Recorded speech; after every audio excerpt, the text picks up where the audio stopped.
everyone, this is Yanis Makula, member of Spellbinders design team. In this video, I'm going to show you how to easily create simple greeting cards for your friends and family using Spellbinders etched alphabet dies. Alphabet dies are great because they allow you to create your own custom sentiments and greetings. Here I've used these dies to spell with love, thanks, and congrats. You can also spell the name of the recipient, a date of an event, or just about anything you like. You can use these for simple thank you cards, birthday or wedding invitations, baby announcements, and so much more. Now, instead of cutting these dies and creating die cuts for our project, we're going to emboss them onto white cardstock for a beautiful and unexpected white on white look.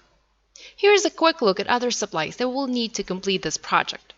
I already have pre-stamped base panels for our cards. I've done these using stamps and inks, and I've simply stamped a few roses in yellow in the top right and bottom left corners. These panels were designed so that one can use them either horizontally or vertically. I also have a few pre-cut ivory note cards, my etched alphas already arranged into words, some low-tech tape such as washi tape, a few enamel dots, some spray ink in yellow to add drops of color onto our cards, and of course my tool-in-one. So let's get started. Here I have a clear block and I'm using it to align my dies. I'm spelling the word congrats and I'm breaking it into two lines, using the first four letters for the first row or first line, and I will then do the other four letters for the second row. Now the trick here is to align your dies up against something. I'm using a long clear block, but a ruler would also work. You can also align these up against a book or even a cutting plate. So flip your dies cutting side down and align them on your work surface. Next, you will need to secure them in place on your stamped panel.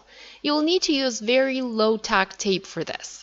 The one that I have here barely has any adhesive on it, and whatever you choose to use, be it washi tape, painter's tape, or a post-it note, you want to make sure it has as little of that adhesive there as possible.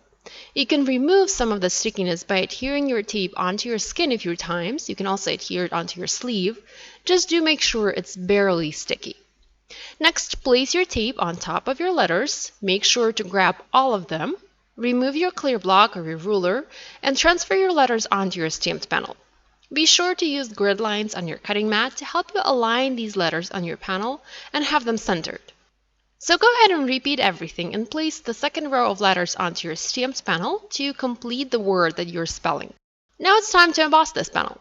We're not going to do any die cutting today, we're just going to emboss. So grab your embossing plates and your embossing mat, place your panel with your dies somewhat at an angle and run them through your machine. I find it helpful to have my panel placed at an angle to help avoid little wrinkles on my paper. I also find it helpful to spritz my paper before embossing with clear water. If you do decide to spritz it, make sure to use just a tiny amount of water. And remember, practice makes perfect, especially when it comes to this technique. If you don't get it right the first time, don't get discouraged. Try again. After you've embossed your piece, go ahead and carefully remove your tape and your dies. Now, because we embossed this piece, our tape ended up sticking a lot better to our paper than it usually does. So you need to be very careful when pulling it from your paper not to tear the surface of the paper. And this is actually why we needed to remove some of that stickiness. So to make sure we would be able to remove the die or the tape from our paper and not damage it. If your paper is still torn in some places, don't worry, we can easily fix it with the help of a simple pencil eraser. Just pretend you're erasing some pencil marks on there. It will help to smooth the surface of the paper.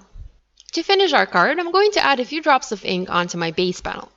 I'm going to use spray ink for this. Unscrew the top, then dip a small paintbrush into the ink and lightly tap on it to add little yellow drops of ink for a more artsy look. Now it's time to add this panel onto a card base. Whenever I have an embossed element on my base panel, instead of using foam squares, I like to use fun foam. I've cut mine just slightly smaller than my stamped and embossed panel, added double-sided tape to both sides of it, and I'm simply going to use it to adhere my panel onto my card base. Now this will not only add a little bit of dimension to this simple card, but will also make the embossed panel a little more stable and durable. Now the last step is to add enamel dots. I like to use the spatula end of my tool-in-one to pick up tiny embellishments like these. It makes it very easy to transfer them onto my card. So there you have it! Simple greeting cards created using Spellbinders etched alphabet dies. If you have any questions about this project, please leave them in the comments section below. And be sure to subscribe to Spellbinders YouTube channel for more education and inspiration. Thanks so much for watching. I'll see you next time. Bye!